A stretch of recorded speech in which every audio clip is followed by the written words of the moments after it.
For me, one of the big things that really leapt out, and this was something that came through in the executive briefing, something I'm really keen to dig into when we do the beyond the data, the follow-up interviews and the qualitative side of the study.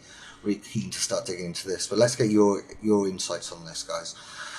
There was a big discrepancy between those that were in the phases of planning servitization, and there was about 190 respondents, and they were split between those who were planning and those who had actually undertaken introducing a servitized element to their business. And there was a big discrepancy between the predicted time those who were in development thought it would take to establish the servitized offering and those who had gone through it and what it actually took. And I'm keen to find out why, and I'd like to get your thoughts on why you think this is. I mean, do you think that it's perhaps field service organizations that are in that planning stage underestimate the complexity?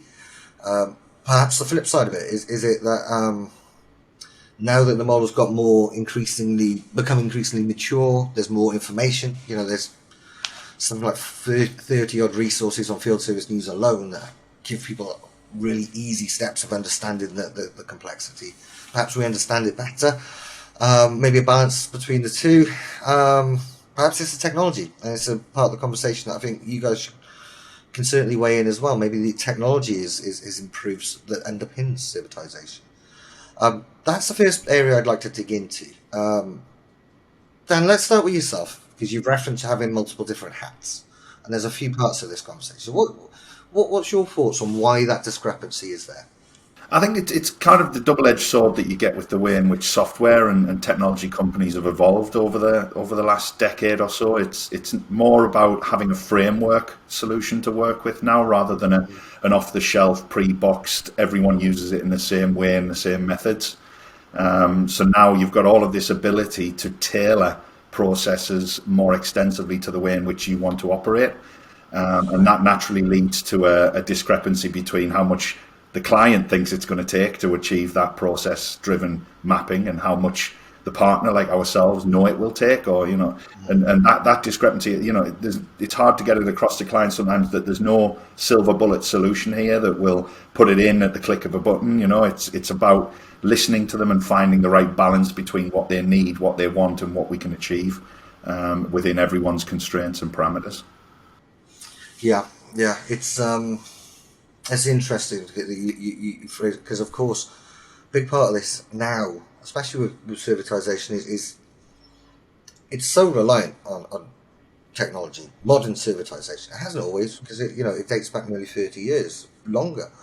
But even then, the poster child Rolls-Royce, it was IoT without a name, because the telematics that were involved were incredible. But Mike, one thing I'd like to kind of continue on that.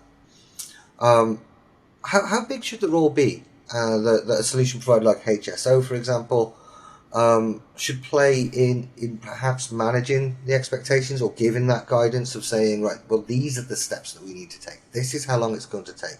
You can't run before you can walk. Is that part of the responsibility of a good solution provider now to actually go beyond just talk about the technology, but also introducing the conversations around strategy, process, all of these? Give us your thoughts around that, Mike. Yeah, strategy, process, and really the big one is change management, because you're changing the way that you're fundamentally doing business. And in our industry, a lot of us are consultants, and so you've got that additional challenge of a consulting organization trying to come up with a servitization model, essentially a productization model, right? And they're two fundamentally different things. And so I think that's where a lot of that extra time and effort come into play, is how do you change that consulting model to a servitization model? How do you make it profitable? And more importantly, how do you create enough value that a customer is going to want to pay for that, say, on a periodic basis? And that's where a lot of that extra time comes into play, as you're kind of filling out those issues and those challenges and coming up with the right kind of components, if you will, to get somebody excited about it and want to pay for it. Yeah. Hi there, Kris here from Field Service News. Hope you're doing well.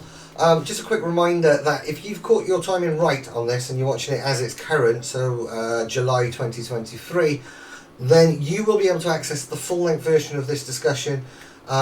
Just head over to FSN Free. There's links, depending on where you're watching this. If you're watching it on YouTube or LinkedIn, there's links below. If you're watching it from our site, the links may be to the side or at the bottom of the page, depending on what browser you're using and whether you're on mobile or desktop.